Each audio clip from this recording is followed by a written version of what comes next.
welcome to Vultures and Banter. I am your host, Tyler, and once again with me is Nick. Rising from the ashes like a phoenix, baby. Yep, it has been a very long time since we have recorded. I think like 3 months. Yeah? You're sure? I'm pretty it's sure. Been a little bit... Alright, but hey, you know what? Didn't feel like any time at all, because I'm glad to be back here with you, Tyler. Thanks. I'm glad to be back here too. And given that we've been away for a while, it only makes sense that we have a pretty good comeback. So we have an awesome video idea prepared. Yep, so, different factions are getting their attention in the Warhammer space nowadays. Big kits, and, the Horus Heresy new edition is coming out. And one could say that 10th edition of 40k is probably going to enter its sunset year with the onset of the end of this summer. So we're figuring, I've been thinking a lot about the different factions and peoples of Warhammer, why people get into this game.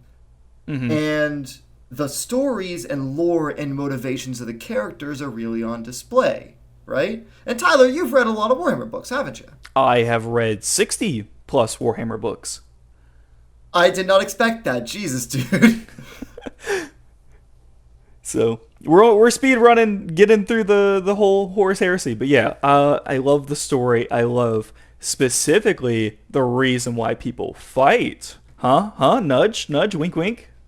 Exactly, and that is actually a big reason why I think the Horus Heresy got so popular, is that you have the world eaters who, in previous lore, were just slathering berserkers, where now they're, slathering berserkers. But sad. But depressed. And so I think because, the Horus Heresy is getting a lot of attention right now, and people are learning more about the, motivations behind the factions, I think it'd be great to take a step back to 40k, right? Mm-hmm. And see what each faction's... What would you call it, Tyler? Would you call it motivation, or would you call it something else? We're going to see what they're up to, what they're doing in the current 40k timeline, and we're going to see why they fight. We're going to bring them up onto the stand. We're going to get the jury. We're going to hash this out and see if their reason for fighting in the current, 41st millennium is acceptable. Is it cartoonishly evil, or, somewhere in between? Mm-hmm. And there's going to be some obvious picks here, but I feel like some might, take some doing. Might take some, jury review. Yeah. Plus, you might learn something. Yeah. We do have a scale to rate the, I'll call it relative morality, I guess, or maybe the reasonableness, I guess, of each faction. From low to high, the lowest is ends and means. These are factions where you could definitely understand where they're coming from, and ultimately maybe what they're doing is somewhat justifiable, even.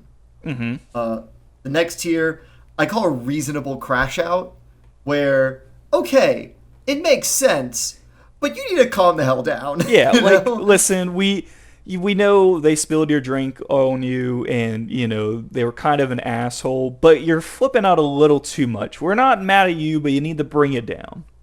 Mm-hmm. Then you have villainous, which is, okay. This is Cobra! This is Cobra. This is Megatron. This is your, okay, I'm writing a TV show, here's my villain. Mm-hmm. They're clearly evil, but they're not, let's say, super sadistic and twisted. Yeah. But they do messed up. They want to take over the world, Now, if they are super sadistic and twisted, what do we say? Dude, what the fuck? So that is just the category, dude, what the fuck? Yep. This is where you put, if it's bleeped out, it's because it's still early in the video. Mm-hmm. This is where you put this was written by a 13-year-old to make the most evil and edgy guy in the world. This is your first D&D character who, has a tragic backstory. He burned his family or something. Something horrendous. Yeah, but now maybe he's... or he burned his family, but he didn't really care about it. Now, if he burned his family and really, really enjoyed it and would absolutely do it again... Then we have Puppy Kicker. Puppy Kicker, it's what it says on the tin. These are your Emperor Palpatines there is not an ounce of good in this person. Somehow at they all. returned. Somehow they returned. This is So- every Primaris character going through the Rubicon Primaris. Somehow they returned. Somehow they returned. The Emperor, somehow he returned. Oh Alright. god. That's He's how an it's gonna Exegol. happen. He has like the robes. Alright, so let's get into it. Do we want to start Imperium first? Well, why don't we start with your favorites, Tyler? Let's hit it hard and let's hit it fast, all right? So Why don't we straight start- into what? The Guard? Yeah, the Astra Militarum. Okay. So with the Astra Militarum, obviously they have to fight for humanity, and I think we'll kind of do the Imperium as a whole, because they're. Do we want to, or are we doing it just? No, dude. Okay. I think there's some sections of the Imperium that are That's definitely fair. different in their motivations. Like when we get to Adeptus Sororitas, they Yeah. are different than the Mechanicus. All right. And those are way different than the Guard. All right. Well, let's just look at the everyday man. What is he Yeah. stacked up against? He has to fight tears from the warp. He has to fight Xenos, demons. He probably isn't going to live very long. Maybe it's early 20s. Things are pretty rough, and you can't just be a pacifist. Like, you can't just be on a farm world just doing your thing, because eventually some faction's going to come up and take what you got. So I think in terms of the Astra Militarum, I think they have pretty good grounds to stand on for winning the fight. Now, they do some pretty sick stuff. You have commissars, but even real world military has commissars, so it's not that terrible. But if you go through the Imperial Infantry Handbook, they have a lot of bad punishments. So they are pretty messed up. But I think overall, it's so everybody can keep living. Somewhat. I think that in terms of the Imperial Guard judging them, I think part of it is how we have to judge how they treat other races of the Imperium, because of the galaxy. Because we know that they know about other intelligent species. Yeah. They're trained to say, we kill every intelligent species because they are bad for us. I don't think most guardsmen maybe 100% believe that indoctrination of, let's say, Eldar are filthy, stinky, and don't deserve to live simply because they exist and they aren't human. I think they are trained to think they are coming after humanity. Yeah. If we do not kill them, they will kill us. And part of it is hateful. I think part of it does make them cruel. It definitely is. I mean, but you But- said it yourself, it is indoctrination. So to a degree, it's not their fault. It still is. They have the ability to resist, but Yeah, I consider them maybe the least war crimey of the Imperium factions. Yeah. I think they're somewhere on the lower half of this chart. Maybe and not- when you go out and you look through different stories, you do see many examples of guardsmen, making temporary alliances and keeping their word on it. With Tau, with Eldar. They also, I mean, technically there's a lot of human mutants that should be killed, but are still used. Yeah, I think mean- you see every day there's stories of well, not literally every day, but there are many stories of people. Maybe some are guardsmen, some are just average people who know the imperial regime, know what it means for them, think the emperor wants what's best for them, but they break the rules because ultimately they think it's right. Like in that horror story about the guy who saves the piglet from the machine. Oh, because yeah, he's that like, was a real oh, bad this guy one. isn't grown enough. And ultimately, it turns out bad for him. But he didn't even know. It's not they're- his fault. I think they're people, and I don't think that people like that in the Imperial Guard, I think, deserve to be labeled as truly villainous. I think we put them either in reasonable crash out or ends and means. Thoughts? There's one last thing I want to go over. So first off, we can't cover every guard regiment. Yes, I know there's like the slums. Fuck, I'm thinking of the. Oh, are you talking about like the Savlar Chem dogs? Yeah, Or, you have like the Kim Penal dogs, legions. and you have the Krieg. there's different varying cases. I know someone is going to bring this up. Well, how can they be not war crimey if they send tens of thousands of millions of people to die just on a single battle? But to that, I say 40K just has kind of crazy numbers. So, while we look at it as stupidly tragic, there's trillions and trillions of people, and I think for the most part, Astra Militarum commanders do spend the lives of their men wisely. Mostly. Mostly they do. I think if we take the Astra Militarum as a whole, considering that they are still ultimately fighting for a fascist regime, I think reasonable crash out is fair. Tyler, do you want to make a case for ends and means? Honestly, I kind of want to say ends and means because I feel like we're only going to get one or maybe two more factions that are That's fair. better. That's fair. I think we'll put them in ends and means. Okay.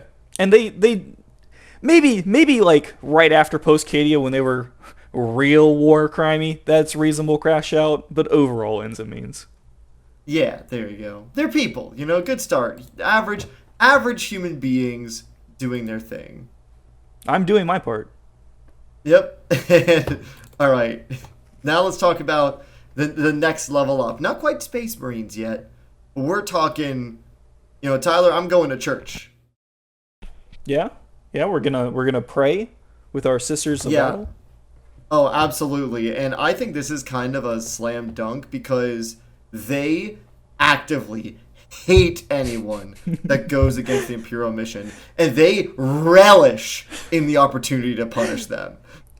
I feel like Black Templars would also be in the same spot of wherever we're going to put Adeptus Sororitas at. Oh, yeah, for sure. And we're not doing Space Marine chapters as the we're sorry. It'd be such a long video, even though I don't know if you guys like this. We might look at individual ones because I would like to compare, say, Black Templars and Night Lords. Oh God, the Night Lords.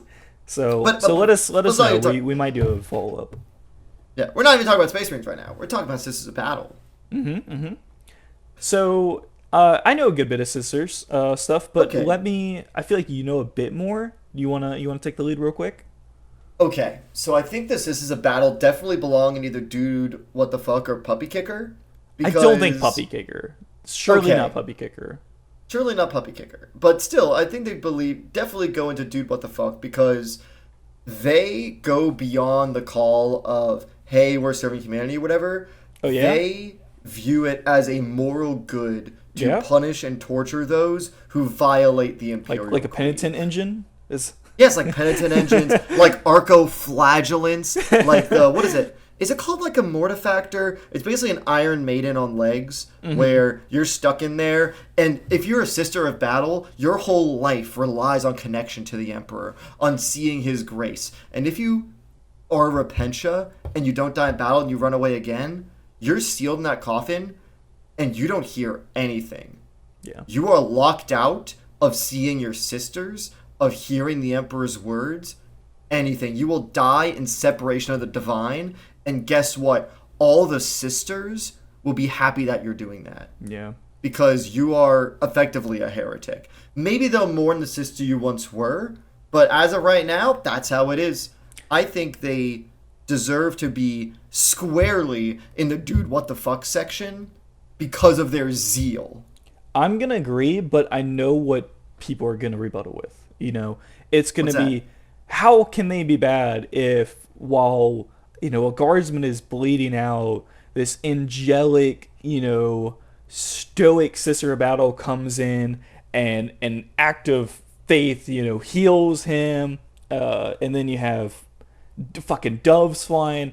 But a lot of this doesn't happen like on the majority of cases. And also, those sisters who heal guardsmen stuff, those are the medical sisters of the sisters. No, I meant more of like where they walk, faith, and miracles happen, not specifically the actual healing That's sisters. true, but I think that faith is ultimately paired with hate, just righteous, furious hatred. And I think that ultimately empowers them, which is cool, and I think it's a really cool literary concept, but also, dude, what the fuck? Yeah, they look like saviors when you're a guardsman and you're also bleeding out. But Yeah. when you're just, looking from the sidelines, hey, this sister's, tied to a bunch of spikes and she's naked and screaming and they're shooting missiles from this pipe organ and this one guy's got a whip and that guy has like no hands anymore. It's a bit extreme. So, Tyler, do you agree with my ranking? Yeah, I'm gonna dude what the fuck because it I think if I tell anybody who doesn't know 40k about any sisters unit, they're going to say that exactly. It's fair, it's fair.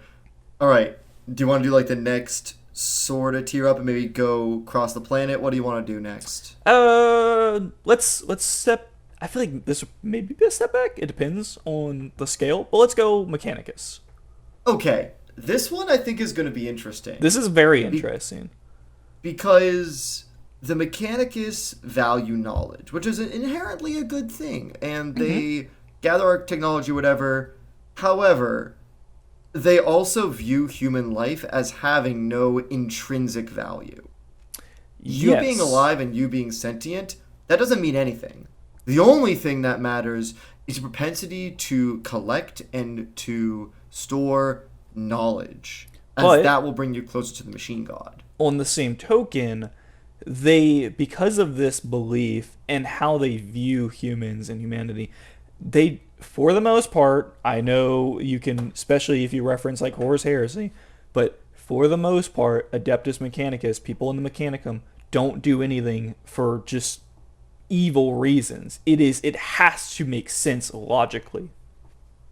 They don't, I think, enjoy servitorizing people. They No, view it they don't care. like It's nothing to them, which Yeah, is not- both a good and a bad thing. exactly. They don't relish in taking some criminal and turning him into a servitor, but to them it's like, you are already sentenced to death. We might as well make use of you. It's only efficiency, you know?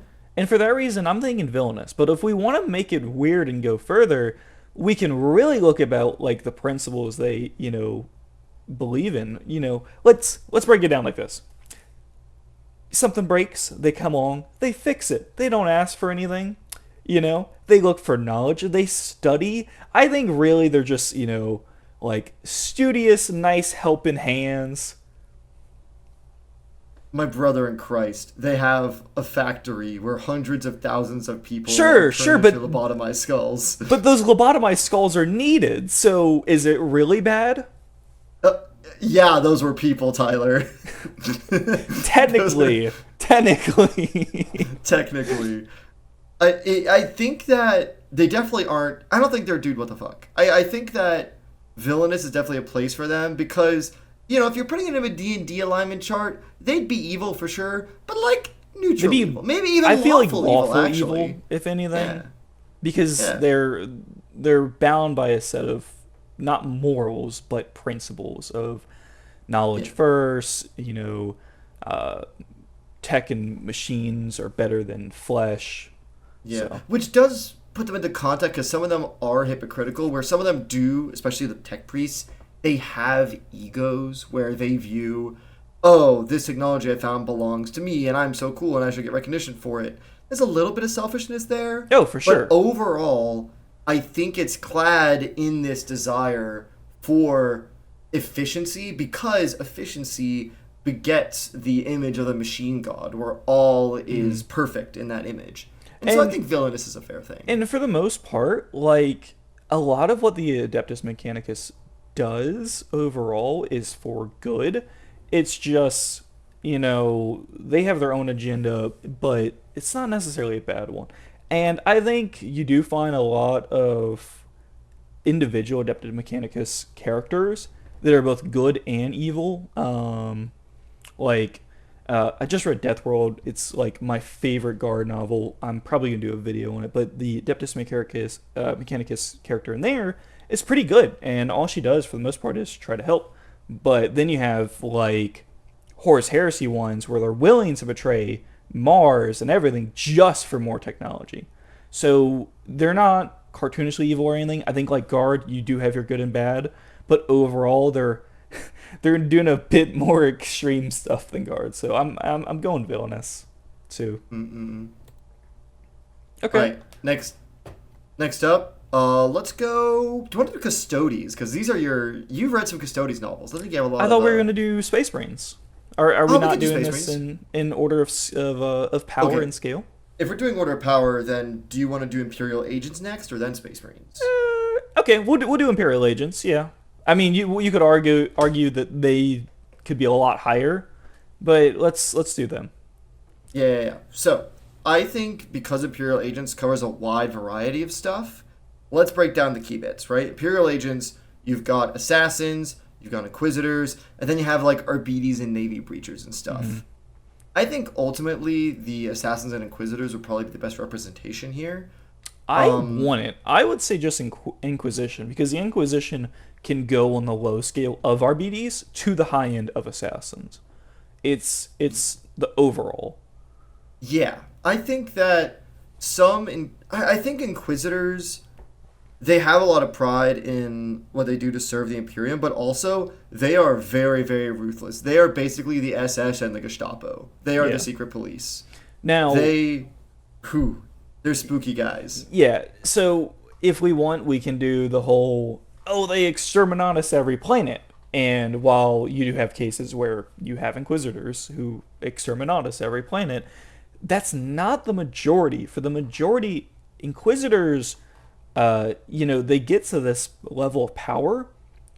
Yeah, they do a little bit of extorting and blackmailing and no. But for the most part, it's because they're doing their job effectively, and that job is protecting humanity, is protecting the Imperium, which, for them anyways, is a good goal. It is a good reason.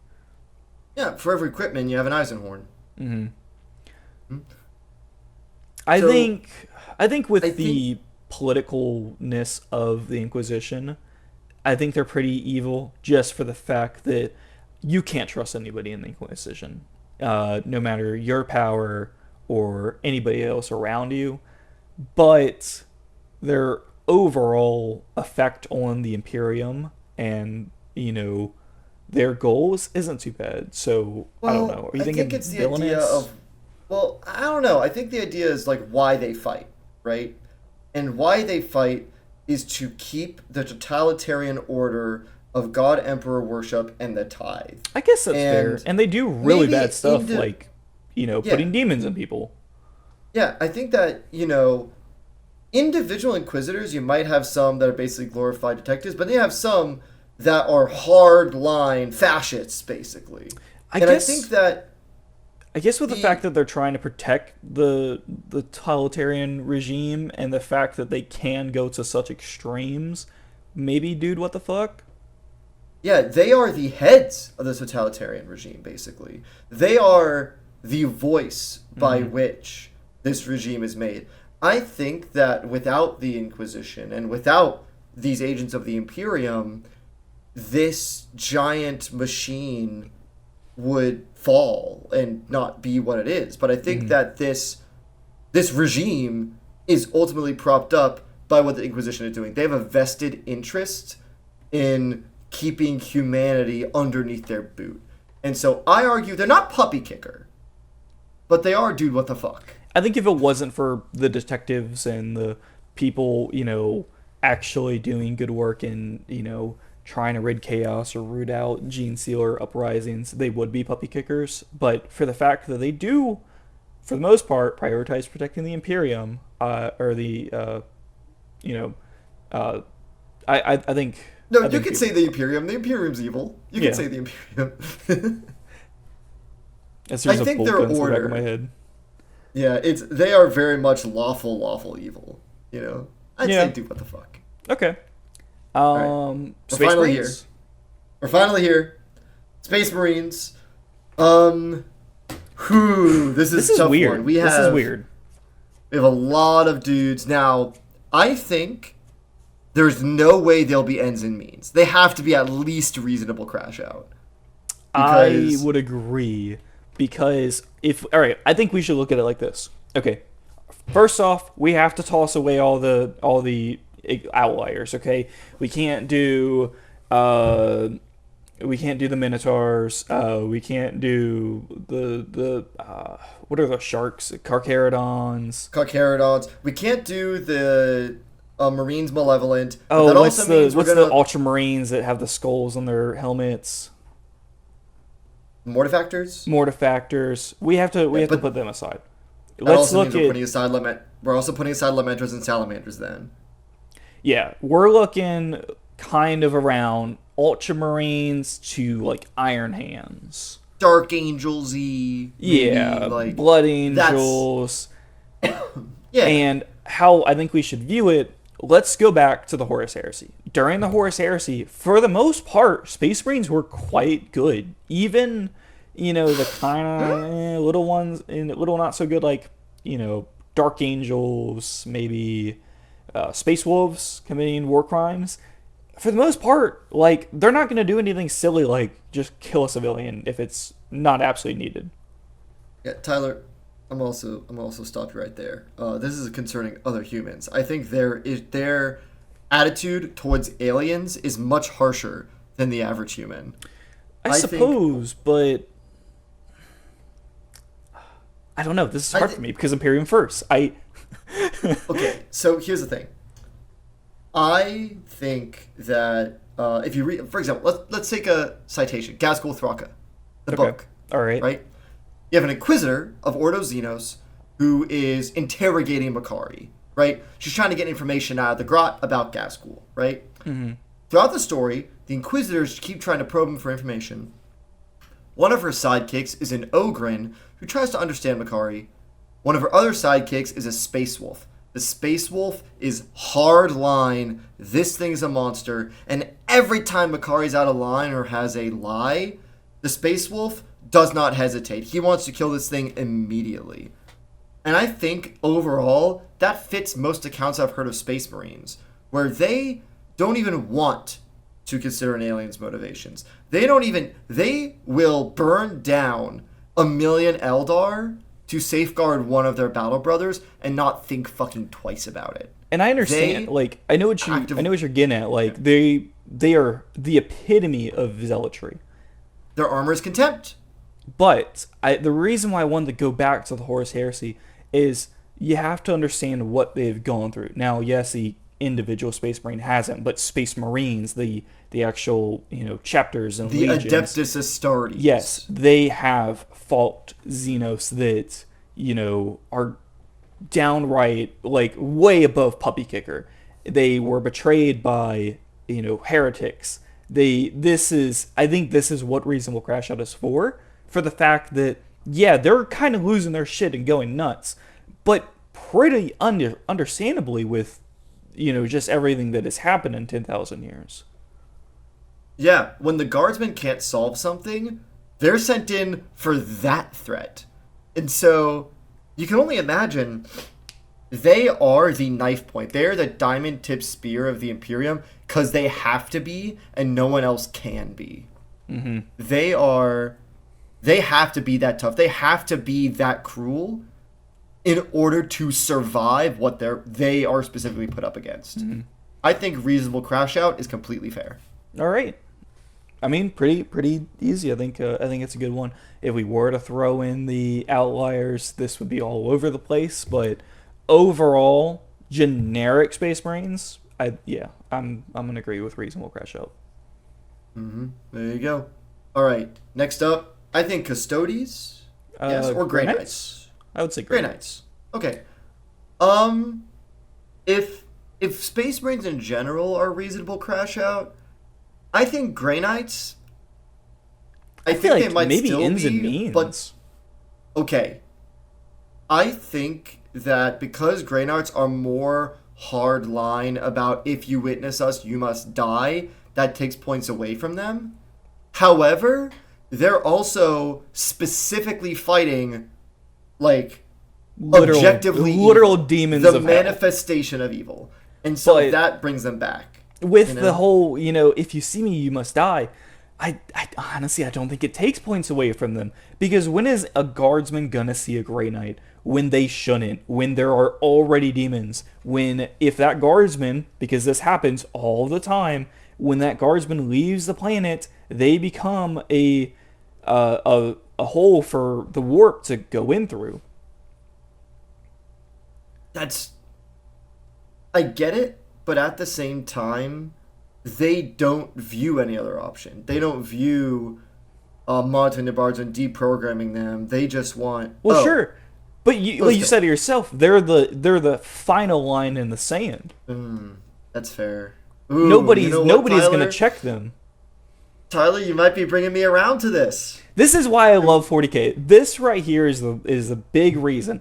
It is that 40K is off the charts crazy, but every character, every faction, other than like Night Lords, even Night Lords, they all have their highs and lows. no- Their Okay, dude. Not every Night Lord is Talos, and even Talos was a piece I of know. scum. Okay. Dude. But what I mean is they all We're have not using depth that as an example. for the most part. Yeah, sure, yeah. You can make an argument for why everybody is evil and good and doing the right and doing the wrong thing. So, Frick, dude, I think you might have to. I think we might have to put Grey Knights in ends and means. I mean, if Like- you think of what they will do anything to stop the warp, which is everybody views as the worst thing. Every Xenos, every human faction, and they're going to be the final barrier against them because they have to be. It's literally the ends and means. Oh man, I guess they are the K-pop demon hunters. Put them in ends and means. K-pop demon hunters. Snuck that in there. So fun fact, I didn't know what the hell K-pop demon hunters was, but I've been seeing clips of it and I've been like, what is this? What is it about? And I see it on Netflix, and that's when I see the title of it, and I'm like, what? Yeah, So- I didn't know what it was either. Again, I think it was the same thing. Like we see like reels or something of it. It's like this is definitely. I saw it on my friend's Instagram story, and I'm like, oh, this is a pretty neat animation. That's really cool. I'm And sorry, it's not a about slice of what? life. It's actually demon hunters. And I'm like, all right, cool, sounds good. All right, so moving on from Grey Knights. Now we'll get to your golden Custodians? boys. Yeah, now it's you, Tyler. Tyler, Okay, this is hard, but only for one reason. on. They're kind of not real people. fucking. Hold on. Custodians are literally, like, for the most part, automaton. They're taken as like children and then sculpted into what they are, right? So, Like all right. sentinels. So here's where I'm viewing this, right? Okay, a custodian, much like a space marine, is taken as a child. They are indoctrinated. They are changed. They become very zealotrous. Okay, but on the other hand, they are also educated. They also practice art and philosophy and things like that. But here's where it kind of doubles back and goes to a very neutral standpoint. They're like the Admech in a lot of ways of they are very logical about things. They don't hold resentment. Even though they hate the Xenos, they're not going to actively just go beat up Eldar unless it has to happen. They have one goal, and that is to protect the Emperor. Nothing else matters. Yeah, they can do a lot of evil, but they're not going to do it willingly. They don't want to. They don't care. Did you ever read The War of the Beast or I know or kind of. anything about the Age of I know. I'm Apostasy? familiar with it. I haven't read it, but I know what the Age of Apostasy and the War of the Beast is. So I think something about the Custodians is that maybe what takes points away from them is they're not guardians of humanity like Space Marines are. They're guardians of the Golden Throne. I guess They that's don't fair. You care. kind of are guarding the not so good guy. Not only that, you don't care what the else is happening outside of the Imperial Palace. I guess that You yeah, could that's a fair have, point too. It took yeah, Gilman coming back to get them off their asses. yeah. They don't care. It's like, oh, there's a bunch of systems that are under attack. We don't care. That's not our business. Oh, on Terra, there's a civil revolt. Hey, it's on the Imperial Palace. Okay, Whatever. all Oh, right. there's an orc attack moon. Okay, maybe we're concerned I because maybe the hear Imperial is you. a threat. I hear you, but I raise my Grey Knight standpoint. This is the actual last line in the sand because if the Emperor dies, there's no hope. I think that okay, fair. However, their contempt for the rest of humanity, they're not proactive in I doing don't think threats. they have much contempt. Yeah, there's a couple custodians that hold contempt, but for the most part, custodians are quite respectful of just regular mortals. You have like Valerian, who I mean, Valerian is actually he's on the high side of like pretty good because Valerian sorta kinda disobeys an order, not really, but he kind of you have to read the book. But Valerian is a custodian who is written to be the good guy. Um, so I mean, I'm kind of looking at him because that's where we get a lot of the stuff, and the other named custodians like Trajan. Trajan is pretty respectful. Then you have I'm blanking on the original custodian. Constantine Um, Valdor. Valdor. Valdor, if you read Valdor's book, he's very, like respectful and he's willing to sit down and just have like a regular conversation with some mortal. Um, but then you have ones from like in the Master Mankind where they're really rude to humans and they do have that contempt. But I think it's just because custodians also, to a degree, are individuals because every custodian is a work of art and unique. I think that the custodians as an institution, I think could go in ends and means. I think that maybe because they're not going out to like safeguard the rest of humanity, they kind of remind me of like Lord of the Rings dwarves in a way, I think where if anything, elves. well, okay, hear me out. What do you do when evil is at the doorstep? The elves might try and face it, or if they think hope is lost, leave Middle Earth. Lord of the Rings dwarves, they shut up in their holes. They don't care about the kingdoms of men. They don't care about the elf holds. They Okay. will outlast this. And if their hold comes under attack, they'll meet it with everything they got. But they won't go out and help the other races, you know? The custodians remind me of that. Even though the Imperial Guard, System of Battle are on their side, unless it's within their interest, they're not going to give a shit. And so I Yeah, think they might be right between ends and means and I reasonable guess crash maybe out. reasonable crash out. Actually, you know what? I will say reasonable crash out, and I will do it for the exact same reason of Space Marines. Going back to the Horus There. Heresy.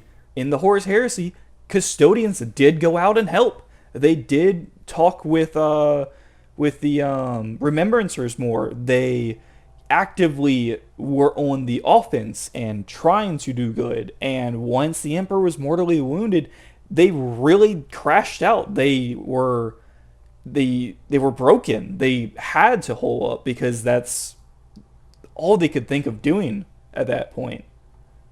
All right, so Tyler, since you are the custodian fan here, where is your final placing? I'm gonna say reasonable crash out. All right, I think we only got one more faction, which Uh, is Knights. the Imperial Knights, baby. And I think, honestly, ends and means easily. If not, maybe Easily. a little bit better. But we'll get into it. So knights. Okay, I think knights in a lot of ways are like guardsmen. They are fighting to protect the people beside them, the people behind them. Uh, Tyler, in a lot of the knight houses, they do uphold like real knight codes of honor, of That's protection. yeah, and in fact, the Code Chivalric is their main thing. Now, Tyler, whether they're evil or not begs the question: is chivalry evil? Like medieval chivalry. Medieval Okay, chivalry. in medieval chivalry, if you're not looking at the actual code and you're just looking at what knights actually did in medieval times, we can just go to puppy kicker. But but if we're looking at the code, if we're looking at what the idea of a knight is, it's quite a good thing. It's very noble. I think that look out for the people below you. Yeah, they're meant to support you. So if a serf, if you ask them, hey, repair my armor, and they say no, well, I don't know, throw them in the stocks. Sure. But in return for their service, you will give your life for them. You will defend them. And they're not as zealous as other factions. Yeah. Have you read Assassin's Storm Kingmaker? I have. That is a fantastic look at night houses. It is. Weirdly enough. And I think that is a great, propaganda piece for knights. Because who's the dude who had to fight his master in order to restore the throne? I don't remember any character names. It's been a while. Yeah. But it's so cool. I am a big fan of Imperial Knights in terms of their lore. And I think that they go into ends and meads, I think, more handily than any faction so far. Yeah, I think if anything, if we could, we'd make a whole new category. They're fine. They're good, but Fine. They're still gonna kill you if you don't polish their armor. Yeah, put them in ends and means. Yeah. There you go. Okay, well, that is it for Imperium. All right, so who do we want to hit next? Do we want to hit Chaos or do we want to hit Xenos? Let's hit Chaos, because when we get to the Chaos Space Marines, they have their own individual legions that are technically separate armies, and therefore we can get into more specifics. All right, so I want to let's just do this real quick. Puppy kicker, puppy kicker, puppy kicker. All right, we can do Xenos.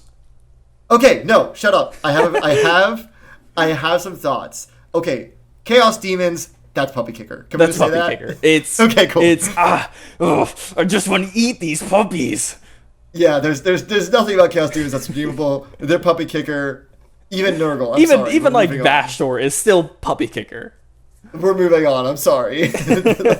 No, yes, I know Nurgle loves his babies. He's still going to kick a puppy. He loves them with cancer. He's gonna give the puppy AIDS. He's gonna give the puppy cancer. Okay, he can't be better than that. All right, moving on from demons. Let's do Chaos Knights, and then we'll get into the problem children. Chaos Knights. They do stick by a code. It's not very chivalric. Okay, there's two main types of Chaos Knights, Tyler. One type. There's the fighting for the honor of the War Master, and then incest. Okay, no. Shut your mouth. Okay, did you do 9th edition Knights ever? No, I started like the day 10th launched. Okay, there were two types of knight households you would take. There's either iconoclasts or infernal households. Iconoclasts are knight households that betrayed the Imperium. Maybe their ancestors betrayed the Imperium, so that when the next person in line takes the throne, their ancestors in the machine core, I don't know what it's called, the throne mechanicum, speak to them about vengeance and everything like that. And so they might be driven insane from that. They might try and rail against it. They could be renegade. They range from renegade freeblades to sociopaths in armor. Would you say, all right, let's be honest. Everybody watching this is a nerd. Would you say they are kind of like Oathbreaker or Oath of Vengeance paladins? They're more like Oathbreaker paladins, for sure. Okay. They aren't Oath of Vengeance because they have definitely broken all their knightly oaths. Yeah, they're not really doing Batman for, the greater good type of thing. Yeah, they are very much beholden to the legacy of their house and upholding. They kind of remind me of the Harkonnens in Dune a little bit. And I have yet to read through Dune, but I know kind of their vibe. So that's iconoclasts. Okay. The infernal houses or infernal knights are, hey, this knight is possessed by a demon. This is straight up a demon in this giant 50-foot tall robot.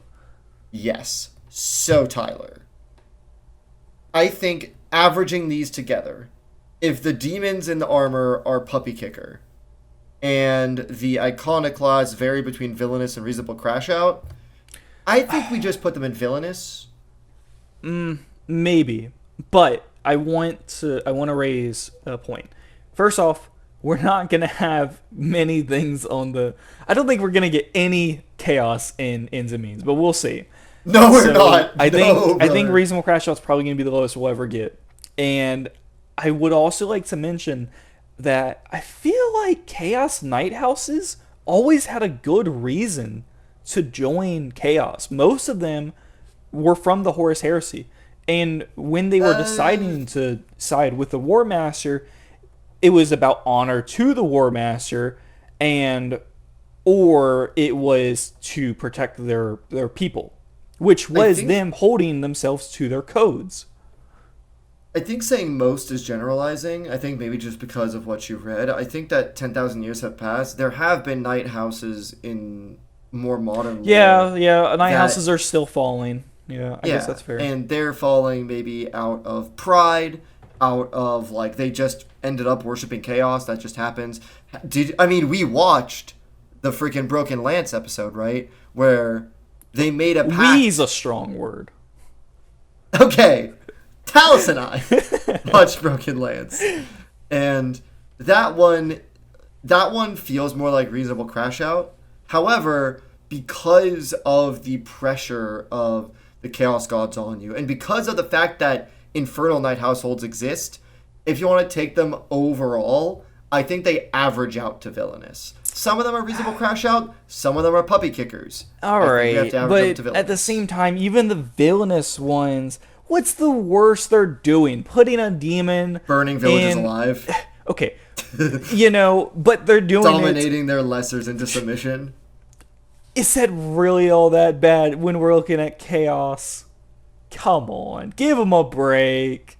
We're not shifting the scale just for chaos. I'm putting them in villainous. Fine, villainous it is. All right, put them in now.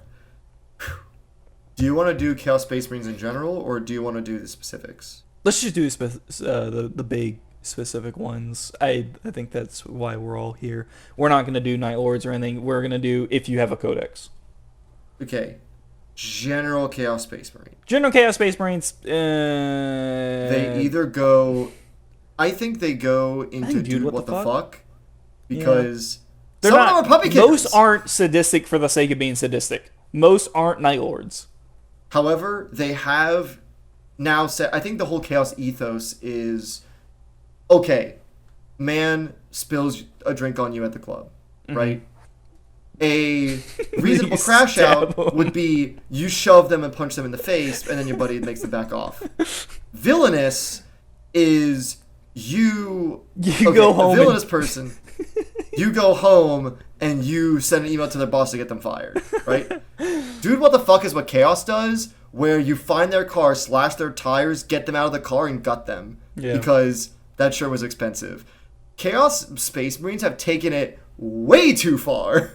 Yeah, and I think it's a dude, what the fuck, because also a lot of their hate is typically centered at the Imperium for reasons that they believe in, A lot of it is also worshiping the gods. A lot of it is worshiping the gods. You have the Word Bearers, and you have, the Crimson Slaughter could be reasonable crash out, but I think that a lot of Chaos Space Marines, I think overall you put them in dude, what the fuck. Yeah, because Puppy Kicker does have to be the highest of the high, and we can't do generic evil Space Marines in the highest. They're not that cool. Yeah, I mean, their whole thing is let the galaxy burn. If we can't have it, you can't either. Fuck you. It's not let the galaxy burn and skin it. Yeah, there you go. There you go. Now, if you want that, we could go to Emperor's Children. Are they really Puppy Kicker? Brother, they are so puppy kicker. Their crusade rule is making drugs so they can experience puppy kicking even more. Okay, but now we're entering a whole thing of are drugs morally wrong? Dude, Emperor's Children... I think they're wrong when you turn a person into a drug.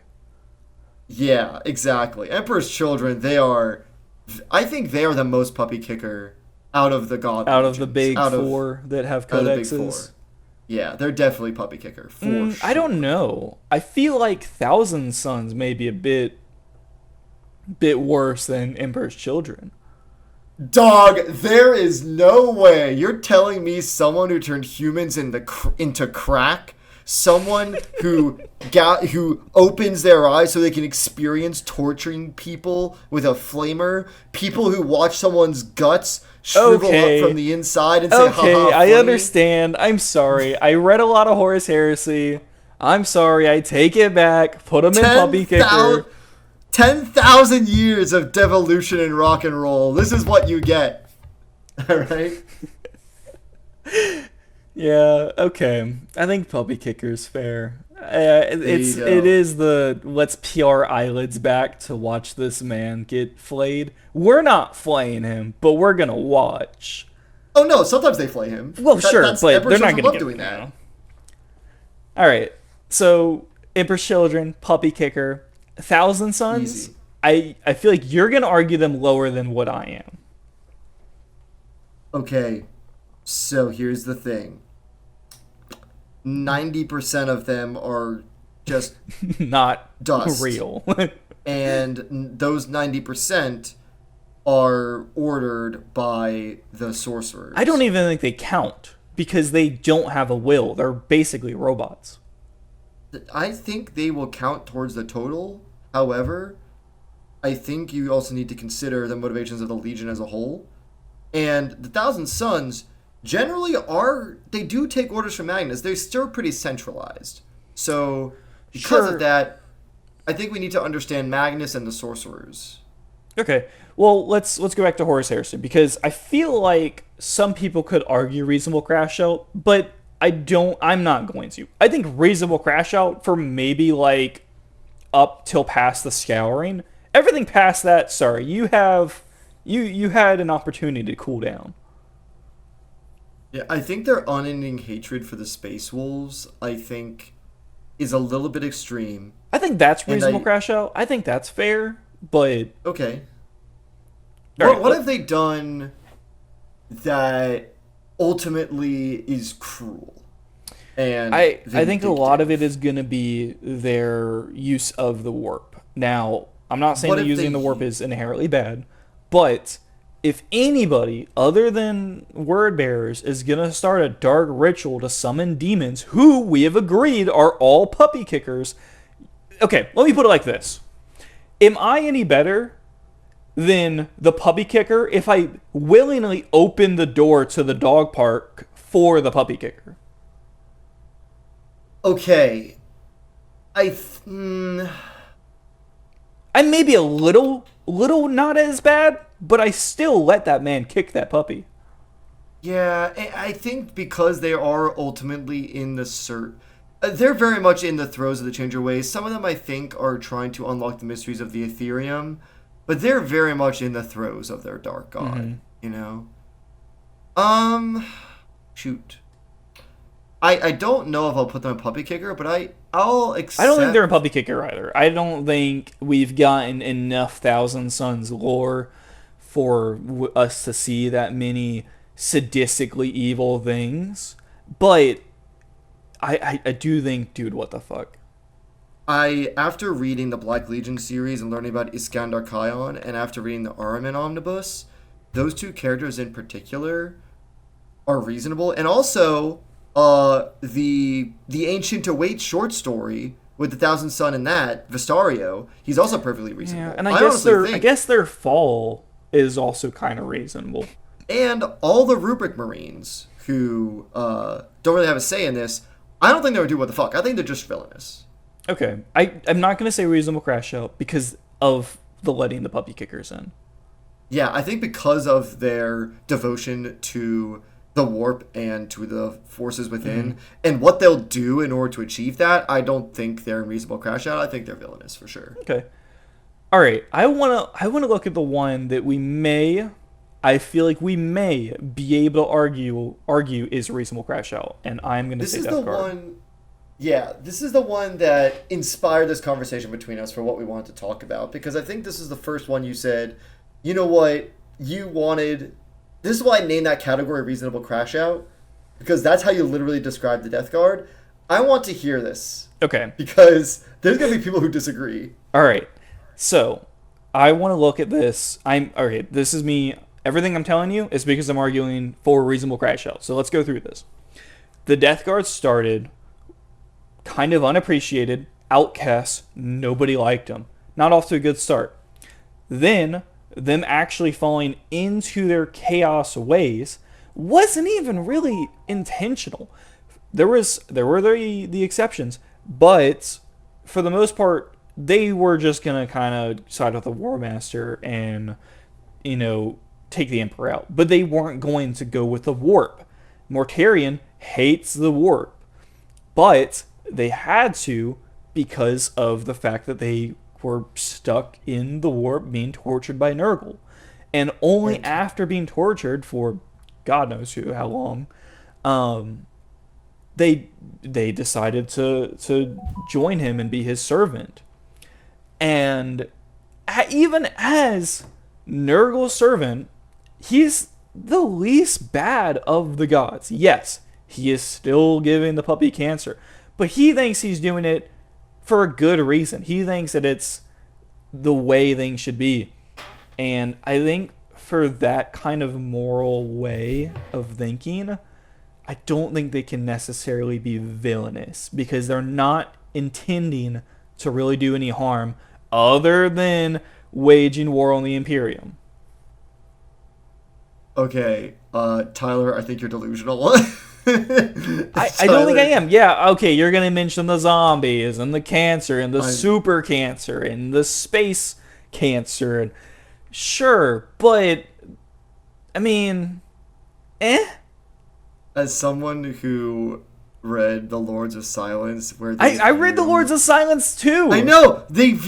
Most of the characters view sicknesses and mutations as gifts. Now, some of them resent the gifts, but overall, they have this perspective of everything ends, so everyone might as well accept it, and I will let them see this by giving them these diseases and everything. Look, Tyler, they're really just like what are the people who go door to door trying to get you to join a religion?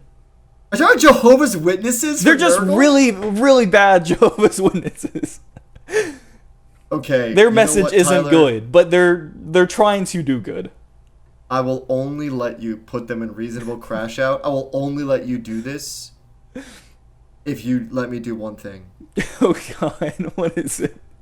If you let me put World Eaters in reasonable crash out.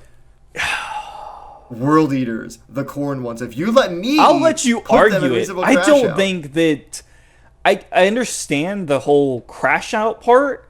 I don't understand that it's reasonable. I don't know really how the world. Okay, actually, we'll argue it. I think reasonable crash out for Death Guard. Again, I will only accept this if you let me put World Eaters reasonable crash out because they have literally no biological control over their emotions. With their Primarch included, their Primarch has the butcher's nails. I will agree.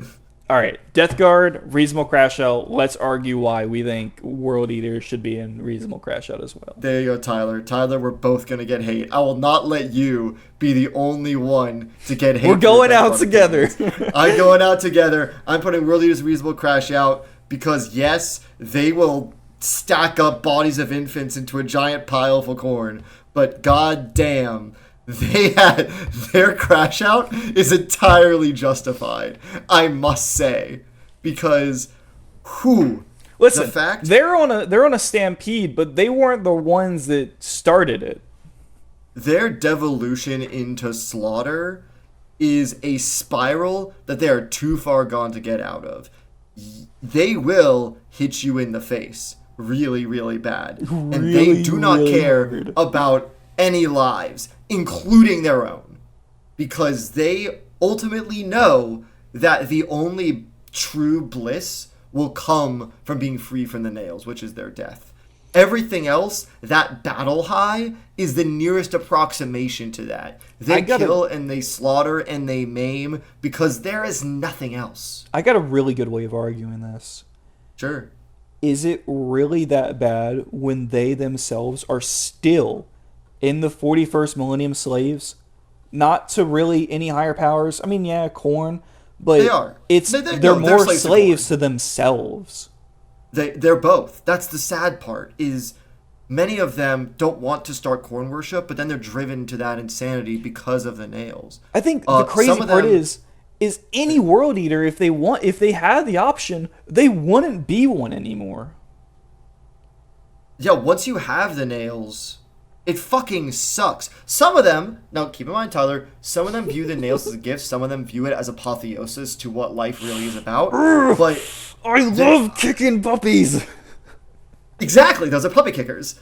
But I think from the outside looking in, they would be do what the fuck easily. However, because of the nails and because of the lore we've gotten of them through Angron the Red Angel, Slaves of Nuceria, Karn, Eater of Worlds, and Betrayer, those 4 books, I think, really sell the fact that fighting against the nails is a constant struggle, and either you maintain that struggle every single day, or you ultimately give in. And it's been 10,000 years. How many people are still fighting it? Mm-hmm. Yeah. Reasonable crash out. There you go, Tyler. We're both going to get hate for this one. Let's fucking go. Flame us in the comments. It only helps our algorithm. High five. All right, let's do Xenos. Tyler, can I be the sole authority on orcs here? I feel like I know where you're going to put them, but I feel like wherever you do put them, I'm not going to argue too much with you. You're wrong. You don't know where I'm going to put them? I'm putting them in Puppy Kicker. Fuck you. What? I'm putting them in Puppy Kicker. You know why? Why? I mean, yeah, they actually kicked the puppy, but yeah, they didn't know it would turn into mist. Yeah, and they think it's funny. Orcs love battle and fighting. That's it. They bully grots for fun. They will eat you, and then they will laugh that your guts looked funny. They enjoy. They don't consider pain. Pain is interesting and funny to them because they don't feel it. They feel it like a sense. Orcs are unironically, unabashedly loving every second of violence they partake in, and it's not through... you could consider it a little bit of sadism, a little bit, but it's not like hedonism. All right, they're not hedonistic. They just enjoy what they do. I'm gonna argue orcs with you, and I'm gonna do it by bringing up Tyranids.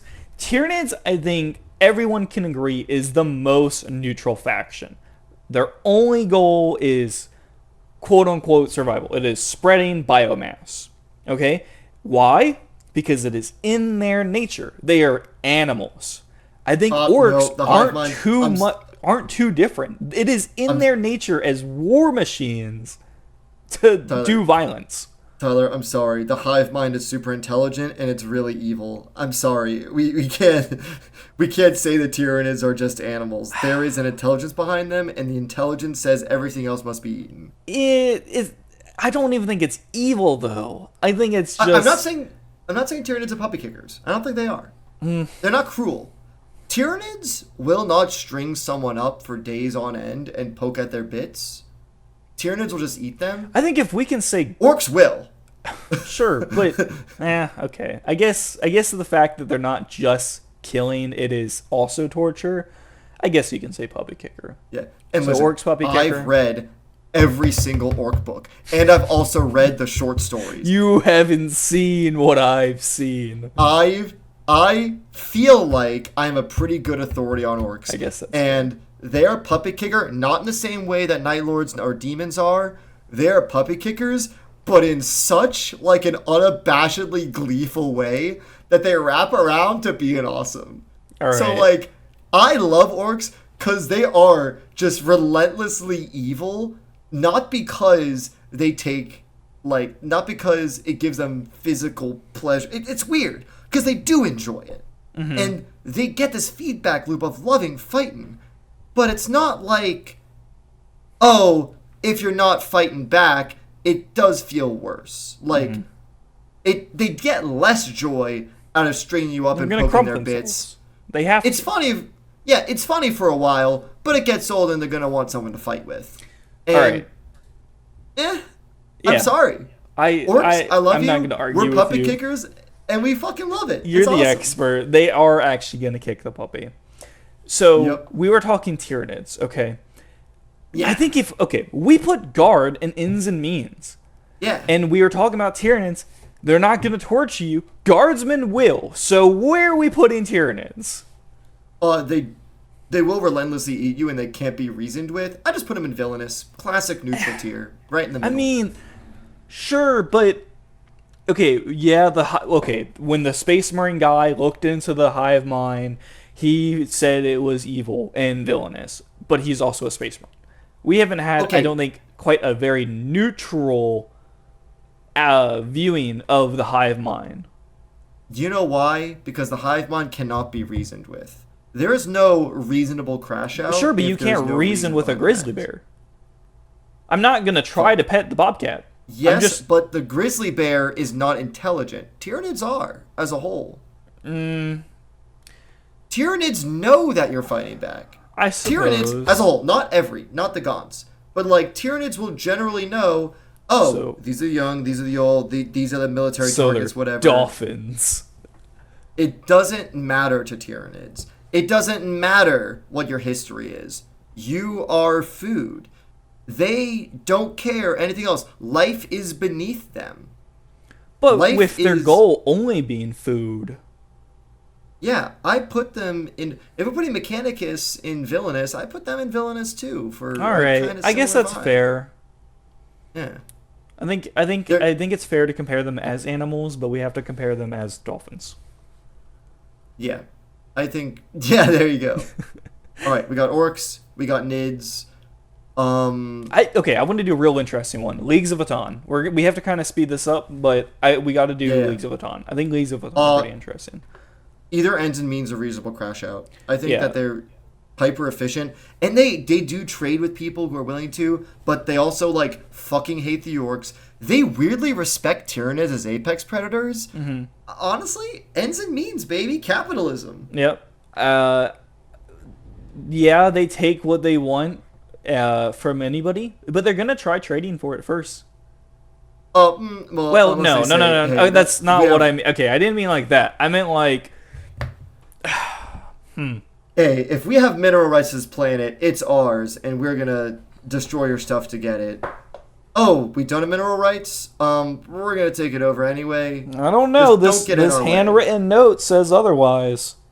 Yeah, I think we could argue Leagues of Votan actually up to reasonable crash out, but I think they go into ends and means because ultimately their goals are no different than a guardsman's.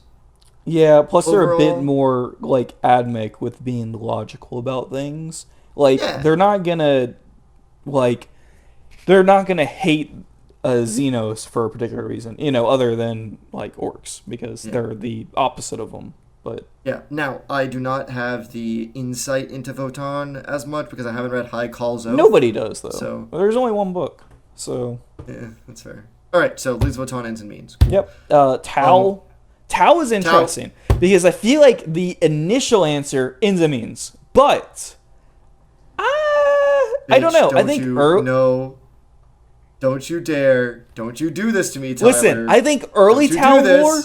I think early Tau lore because before everybody complained that they're not grimdark. Yes, ends and means, but with how GW is trying to phrase them now, this is Tyler. actually pretty bad. Tyler. I don't know. Tyler, Listen, have you read the Ethereal Council? no, I haven't. I heard it's Have you really read- good though. Have you read Farsight Crisis of Faith? I'm picking up on a Tyler? path. I'm sorry. I'm sorry, Tyler. I'm sorry. There are good points you can make about the Tau politicizing their people and lying to them or whatever. You're gonna say But villainous, aren't you? No, but ultimately, their greater good is we believe we have the best model for society. we're not going to assume that other aliens are incapable of that model. The Imperium believes the perfect model of society has no rooms for aliens in it because the human form is perfect. The Tau believe our version of society is perfect and you're willing to join. If you don't, then you're an enemy and we have to kill you. But we'll give you that initial. And I think that in and of itself puts them in ends and means. Yes, they're not willing to view their own society with the corruption it has. Yes, they're willing to leave Farsight out to die against the orcs and chaos because of him breaking off from their society. However, I think Tau are one of the best examples of ends and means here. Okay, I understand that. I think I can agree with you, but I feel like if we were to revisit this video in 3 years after GW has made them go through their grimdark Ceramorphous, I think they're going to be higher. Sure, but like we just got a new Tau book, and they're still their society's complex and flawed, but it still meets the ends and means. I think that's the reason why I kind of want to argue higher, right? Is okay. We said world eaters were in reasonable crash out. They're doing pretty mess up things, but they're slaves. But here's the thing: is the Tau, the head of the Tau, are the what is it? The Ethereals, right? Ethereals. Yeah, they're. I mean, this is kind of what GW is going for. They're holding everybody else as slaves. It's slaves with a 401 and good housing, but yeah, I mean, the Ethereals do implement a genetics-based caste system, and doing things that aren't in your caste is considered wrong. I'm not saying their society's good. The fucking Imperial Guard aren't good. Yeah. You know? I mean, if you're putting Imperial Guard in ends and means, you're putting Tau in ends and means. I guess that's fair. They also do, one thing I did want to consider is they also try to protect the individual, and they do have amenities they have a higher standard of life than anybody else in 40K, so and the I think ends and means. Yeah, there you go. All right. Do you want to do? Oh wait, we did Tyrannus. Did we do Gene Stealer cults? No, but I think it's gonna be really quick. Reasonable crash out. I put. I mean,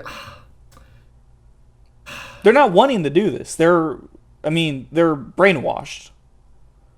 I think because they're brainwashed, but the pure strain Gene Stealers themselves will be doing what the fuck, but everyone else, every other member of the cult, reasonable crash out. Agreed. Yeah, I mean, do you think the voteless in Helldivers 2 are evil?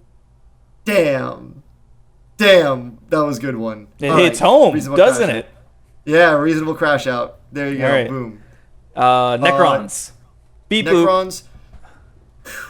They view all life in the galaxy with contempt, to the point where they have cults that are literally dedicated to wiping out organisms. I'm gonna destroy all the puppies. They're either puppy kicker or do what the fuck. I think do what the fuck because some of them have codes of honor, and that's redeemable. But also, I don't know. They view we got Cesarus. They got Xeris. And we got putting people in Pokeballs for all eternity. We do have. I almost feel like puppy kickers. If orcs are puppy kickers, orcs don't really hold contempt for anybody. Now, do they? I think Necrons. Here's why orcs, puppy kickers, and Necrons are do what the fuck. Necrons do it for dominion. They do it in order to subjugate the galaxy to their own rule. Everyone else is kind of in the way. If everyone else just left their galaxy magically, they'd be like, hell yeah. I don't think Necrons enjoy the combat. I think that they do it as, we are going to put you under our boot because it's our galaxy, fuck you. Sure, but it's also pretentious. This isn't their galaxy anymore. Oh yeah, it is. Yeah, that's true. That's why they're in do what the fuck. All right. Orcs love the act of killing. And I think that's what puts him a puppy kicker. I think Necrons... Okay, I see the difference. I'll agree with dude, what the fuck. Yeah. Xeris is a puppy kicker. Xeris is the puppy flayer. Yeah, but I think Necrons in general go and do what the fuck. I don't think this video is going to be monetized. I really don't. No, not at all. What's wrong with Drukhari? I mean, hey, we're here. Might as well. Yeah, Ins and means. Ins and No! means. Let's get it over with. I'm sorry, they gotta live somehow. They gotta survive Slanesh. I'm flaying to keep my children alive, okay? This puppy kicking gives me breakfast. If I don't kick the puppy, I'm gonna get kicked. I'm putting in a puppy kicker. I'm sorry, dog. Yeah, no, I'm not gonna argue that they're not puppy kickers. If you make somebody into a sofa, you don't. We're gonna send you to the chair. I'm sorry.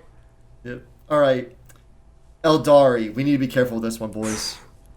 Every Eldari fan is gonna say ins and means. Okay. Okay. Sure. They have the Necron.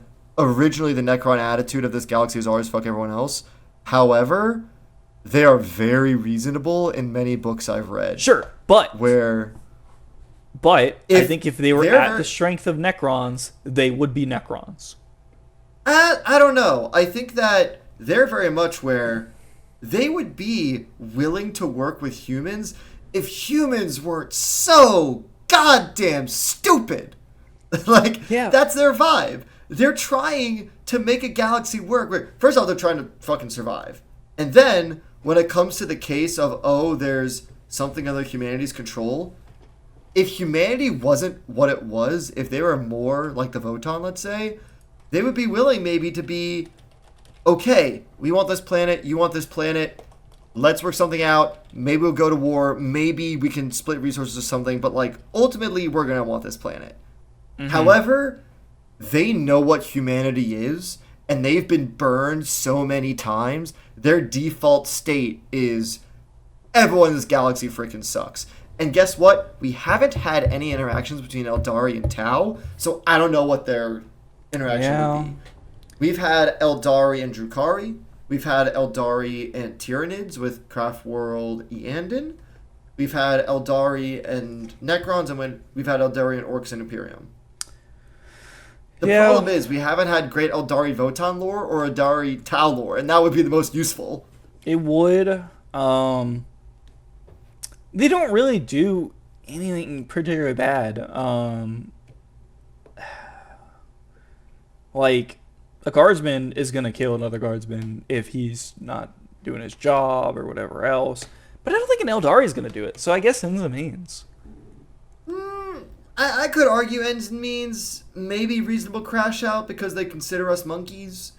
But I think Eldar kind of are monkeys though. So there's just so, because of their racial superiority complex.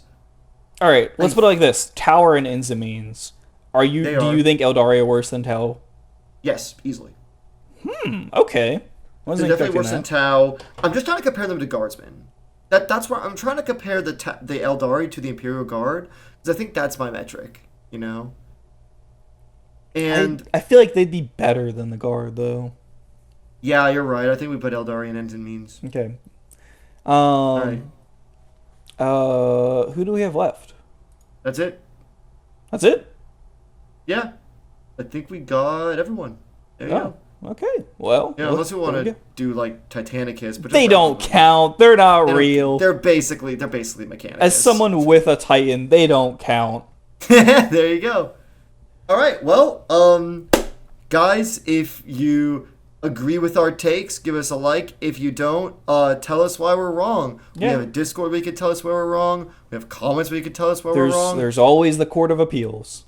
Yep, if you want to make your own little tier list and add little faction icons so you can argue with other people, feel free to do so. I don't give a shit. Orcs are puppy kickers, and I love them for it. Yeah. Okay, well, that's about it. We're gonna try to get back into the swing of things, doing a video every week. We'll see. I don't know. If you enjoyed this video, doing the YouTube pleasantries helps a lot. Yeah, and if you don't, just comment, give us your opinion. That helps us too, and I love talking with you guys. And if you want to talk with us, join the Discord, like Nick said. All right, we will see you, next time in 2026. Let's go. 2026. Let's go, baby. Woo, woo.